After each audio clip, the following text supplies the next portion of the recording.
Halo semuanya, kembali lagi bersama aku Sala Anggraini, mahasiswi rekam medis dan informasi kesehatan.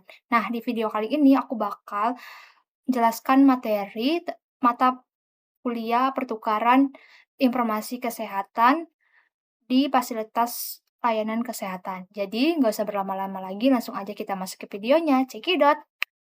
Untuk materi pada bab 10 dan bab 11 itu membahas tentang telemedicine dan telehealth sistem informasi klinis. Telemedicine adalah penggunaan teknologi informasi dan komunikasi untuk memberikan layanan kesehatan jarak jauh, memungkinkan interaksi antara pasien dan tenaga medis tanpa pertemuan langsung. Telehealth dan telemedicine semakin berkembang sebagai alternatif metode yang lebih mudah, efisien dan terjangkau bagi masyarakat untuk mengakses layanan kesehatan. Adapun jenis-jenis telemedicine, yang pertama ada telekonsultasi, yaitu pasien dan dokter berkomunikasi melalui video call atau chat untuk konsultasi medis. Dan telemonitoring, yaitu pemantauan kondisi kesehatan pasien secara jarak jauh menggunakan perangkat medis yang terhubung dengan sistem. Fungsi utama dari telemedicine. Yang pertama, ada telemedicine berfungsi sebagai portal komunikasi untuk konsultasi kesehatan, diagnosis, dan pengobatan dari jarak jauh. Kedua, memungkinkan pasien untuk mendapatkan akses medis tanpa harus pergi ke rumah sakit atau klinik.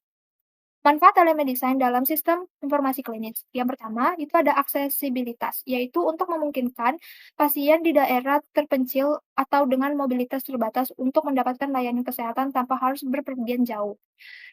Dari segi efisiensi, yaitu untuk mengurangi waktu tunggu dan meningkatkan efisiensi operasional rumah sakit atau klinik dengan mengoptimalkan jadwal konsultasi dan pemantauan pasien. Nah, telemedicine dalam sistem informasi klinis, yaitu untuk integrasi dengan sistem informasi kesehatan, yang di mana yang pertama itu ada telemedicine terintegrasi dengan sistem informasi klinis untuk mengelola data pasien secara digital. Dan yang kedua itu ada data medis pasien seperti riwayat kesehatan, diagnosa, dan hasil pemeriksaan dikirimkan secara elektronik kepada tenaga medis. Tantangan dalam pengimplementasian telemedicine, yang pertama ada dari segi infrastruktur teknologi, yaitu kebutuhan akan infrastruktur teknologi yang memadai termasuk jaringan internet yang stabil dan perangkat keras yang sesuai. Dari segi keamanan dan privasi data, pentingnya melindungi data pasien dari akses yang tidak sah dan memastikan kepatuhan terhadap regulasi privasi data. Pengaruh telemedicine terhadap kualitas pelayanan kesehatan. Ya, dari segi kualitas diagnosis, telemedicine memungkinkan konsultasi dengan spesialis tanpa harus berpergian jauh, meningkatkan kualitas diagnosis. Dari segi efisiensi proses perawatan, itu bisa mengurangi waktu yang dibutuhkan untuk mendapatkan perawatan medis, mempercepat proses diagnosis dan pengobatan. Untuk contoh kasus pada bab 10, itu studi yang dilakukan oleh Ria Suci Nurhaliza Rizka Suryani dan Denny Nugroho Wibowo pada tahun 2023 berfokus pada perancangan aplikasi layanan telemedicine kampus yang bernama Mental Care. Aplikasi ini dirancang untuk memberikan layanan konseling kesehatan mental bagi mahasiswa di lingkungan kampus.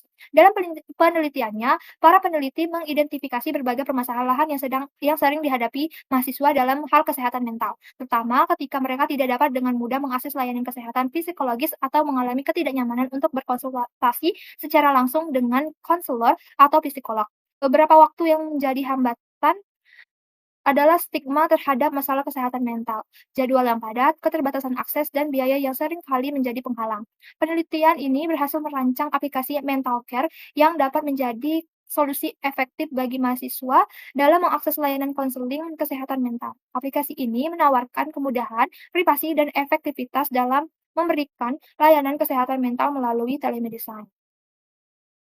Untuk kasus pada bab 11, itu sebuah studi yang dilakukan oleh Siti Nur Khotimah dalam jurnal Implementasi Sistem Informasi Kesehatan di Fasilitas Pelayanan Kesehatan Indonesia, Literatur Review, mengungkapkan berbagai tantangan dalam penyerapan sistem informasi kesehatan atau SIK di Indonesia.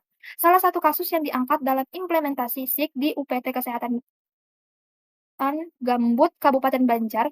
Dalam kasus ini, ditemukan bahwa sistem informasi yang diterapkan masih sering mengalami gangguan saat dioperasikan. Selain itu, terdapat kekurangan dalam kompetensi dan jumlah sumber daya manusia atau SDM yang menangani pengoperasian SIK. Implementasi SIK di puskesmas tersebut juga belum dilengkapi dengan surat keputusan atau SK, penugasan dan kurangnya sosialisasi mengenai SIG. Kualitas data yang dihasilkan dari implementasi SIG pun masih belum lengkap, meskipun data yang ada dianggap sudah akurat dan tepat waktu. Studi ini menyoroti pentingnya peningkatan kuantitas dan kualitas SDM, serta penyediaan sarana dan prasarana yang mendukung untuk memastikan operasional sistem informasi kesehatan berjalan dengan optimal. Sekian dari aku, semoga bermanfaat dan see you the next video.